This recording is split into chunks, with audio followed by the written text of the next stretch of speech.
Owen Abbas Hussain here from FightHype.com, and I'm here with Dave Allen. Dave, firstly, looking very summery tracksuit. I like that piece. That's one word for it. Yeah. Do you not like it? I like it. Mixed reviews so far, but Champion. Big thank you to Champion for sending me this out. I like it. That's all that matters. It's the shoes. You know when you're getting big when people like this start sending you out tracksuits. Well, I'm pretty sure if Bryce knocks me out with the last one I get, so I'm going to make the most of it. I'll wear it out. Let's talk about your fight on Saturday night on the undercard of Dillian Whyte, Whyte-Rivas with Big David Price. It seems that this fight's, at some point was going to happen. There's a path that he's trying to take and the path you're taking. It just seems to have crossed, and it seems to be a good fight for both of you, especially for the winner. Talk to me about this fight. Talk to me about your opponent, David Price. Do you feel that's the way that whoever wins this is on to great things? The winner of this gets a massive fight out of it.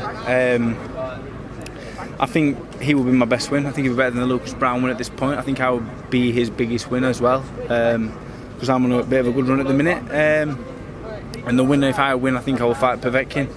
If he wins, Parker has a possibility. There's a lot of fighters with the matchroom and his own banner, so there's big fights in it for us both. Whether we would take the chance, whether we could win them fights after each other is another matter. But this is a springboard for big opportunities. So and David Price is a good fighter.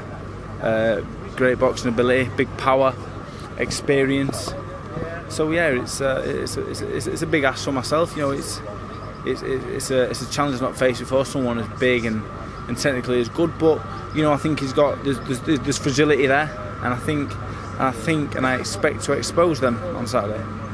In regards to fragility, I think when you look at David Price, there was a lot when he was growing up about him being the next big thing, and we know that he's been knocked out a couple of times. Is that the sort of situation that you're looking at? You're looking at to land on that chin and hoping that something comes of that because of history. His fragility for me is not his chin. I don't think he's got the worst chin in the world. Okay. He's been knocked out. But name me a heavyweight that's been operated at a good level. I don't think his main fragility is his chin. I think his main fragility is his confidence, his mental frame of mind. I think he tires due to that more than anything else. I think he's a very fit man. Probably could run faster than me, further than me, but I don't think he has the same mental toughness as I. I don't think he's got a bad chin. I think he's been hit with good shots and he's gone, as most heavyweights would. So I don't think I'm going to end this fight with one shot. I may do, but I'm not going in there thinking if I hit him once it'll be over. I thought that mentally it would do in my head if I didn't. So I'm not counting his chin as a fragility. I'm counting his ability to go the distance is really the main and only fragility that I see, really. And other certain things I believe I can capitalise on, but most people boxing David Price, I think it's the ability to go the rounds at a good pace, really, is the number one aspect that we will look at. Dave, I want to ask you what's changed with you, because it seems like I've been in boxing for quite a while, and I've seen you when you were fighting a long time ago, and you've changed for me physically and mentally. It's not just a physical change. We see you look in shape under the tutelage of Darren Barker, but what's changed for you mentally? When did that day come where you thought, I need to really put 100% into this? Because you've admitted in previous interviews that maybe you weren't putting 100% into the work prior to the fights. But what's changed for yourself? I think the mental and physical changes go hand in hand. Okay. I think the mental change happened first, and the physical changes happened off the back of that, because mentally I just thought, before the Brown fight, I'm 27. How many more chances am I going to get? Brown, while it was a hard fight, competitive fight on paper, and it turned out it was competitive for the first 2 rounds. I had some problems there. He was better than I expected on the move. His boxing ability was a lot better than I thought. It was quite awkward. But I knew I had to beat him. Even though it was a hard fight, I knew I must beat him. If I didn't beat Lucas Brown, any aspirations of going above British, European, world level, even though however far off they may seem now, they are still my aspirations. So if I didn't beat Lucas Brown, they was dead, and so I knew I had to put it in. There was no more, you've lost to Olympic gold medalists, you've lost to world title challengers. This was the one. So I had to put it in. The same with David Price. If I lose with David Price, it isn't the end of the road, but it's the end of the road in terms of world title dreams, and even European title dreams would be over. It'd be a case of building back towards the British title or becoming a high level opponent. So it's another must win.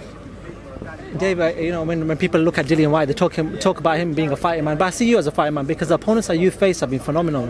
If you look at your resume compared to a lot of heavyweights out there, most of the heavyweights someone faced, the level of opposition you have faced. So first of all, it's a credit to yourself. But is this what keeps you going? The high level fights you talked about, Pacquiao just then. Povetkin's a high-level opponent, top 10 easily. Is that the sort of thing that keeps you going, the top-level fighters? Povetkin, I've agreed to fight Povetkin if I beat David Price. Okay. That's not overlooking David Price, No, I know. but it's agreed, it's done, it's there. I want the biggest challenges, and why not? That's what I'm in the sport for. What's the point in? The thing with me is I'm not going to slave away in the gym for 10 weeks to fight a dumpling. And if I want to be in the gym for 10 weeks, I want to have a proper fight at the end of it. I want to be rewarded for it, and if I win, I want to be rewarded again on top of it by beating the good fighter and getting something bigger than one after. So, like I said, I'm not overlooking David Price. I think it's an harder fight than most think it is for me. You know, I know how hard it's going to be. Maybe I win in a round, maybe I win in 2 rounds, but I know it's not as easy as just if you win in a round. It's not always easy. I beat Lucas Brown in 3, but it was hard. I had to be in great condition to go in there to find that shot, kind of, if you know what I'm saying, and get through the first 2 rounds, which weren't the easiest for me. So, yeah, I know I'm not looking past it, but at the same time, you need that edge. And for me, the carrot dangling is always the edge. I need something to look forward to. Well, let's talk about the main event. Dillian Whyte, Whyte-Rivas. Dillian is somebody you've known quite well, especially after your fight. You seem to become quite close, seem to be friends. Talk to me about Dillian's mentality and his push, like yourself, to fight the best. He's waiting for this WBC opportunity, but he still seems to be fighting top-level opposition when he could easily be fighting, fighters way down the rankings. What do you make of his mentality? Well, I looked at Dillian Whyte after he lost to Joshua. Obviously, he boxed Pacquiao and then he boxed me, and then after Joshua defeat, he's put together 7 or 8 victories now. The likes of Brown, Parker, Helenius, Chisora twice, Lewison. And I'm trying to copy that blueprint because I've seen how he's done it. He went away, trained very hard, got himself in the correct condition, sorted himself out mentally, moved away training, done everything correct, and now the results have followed. And he's there. He beats Whyte-Rivas. I think this is for the WBC interim title, maybe. I think so. This one means he gets his shot at the WBC title. So he's done everything correct. He's gone away. He's trained hard. He's got the right wins, and he's earned lots of money. He's become a fan favourite from fighting these good fighters. Yeah, for any young heavyweight, who perhaps has had a loss like he did with Joshua, it just shows you can rebuild if you're willing to take the right steps and take the right fights. And I think he has. I don't think there's heavyweight out there in the last 2 or 3 years that's improved as much or took consistently hard fights, because from an undefeated me who nobody really knew how good I was at the time, then Ian Lewison, then Helenius, Parker, Brown, undefeated Brown, and Chisora twice. He's had some really good fights there. So, but Rivas is good. Rivas is a danger. I think Dillian Whyte wins on points, but I think Rivas will give him all he can handle. It's a really hard fight, and again, that's off. It could have took much easier than this, or even sat it out. So it's a good fight though. Another fighter quite well, Tyson Fury. There seems to be a bit of a back and forth between Dillian and Tyson. What do you make of that sort of stuff going on? It builds interest. I'm not really sure how much dislike there is between the two. Okay. I'm not really sure. I would like to think they get on quite well. I hope so. I like them both. Be a good fight if it happened. I don't think it will happen. I think Tyson's happy over there in America with the ESPN deal. Dillian's over here, cracked the Sky Sports box office market now. This is his 3rd show, I think, is the main event, maybe the 4th, including the Joshua fight, but the 3rd where he's been the main man. So I think they're happy on separate routes. Tyson picks WBC, then I guess it will happen, and it'll be a fight I would look forward to watching. Just 2 final questions. Same night that you're fighting, there's a big fight out in America between Manny Pacquiao and Thurman. I know you're somebody who watches a lot of boxing and looks at a lot of boxing. What do you make of that fight? Who do you see winning that fight? It's difficult because there's not been no drug testing for this fight, and it kind of killed all enthusiasm I had for it. Still interesting. I would like to see Thurman win. Okay. I think he may, unless the no drug testing plays a part. I would expect Thurman to be too big and too fresh. So yeah, I would go Thurman. And finally, there's some sad news broke out last night from the death of Pernell Whitaker at Sweet Pea. I just want to ask you, did you get much time to actually watch his fights?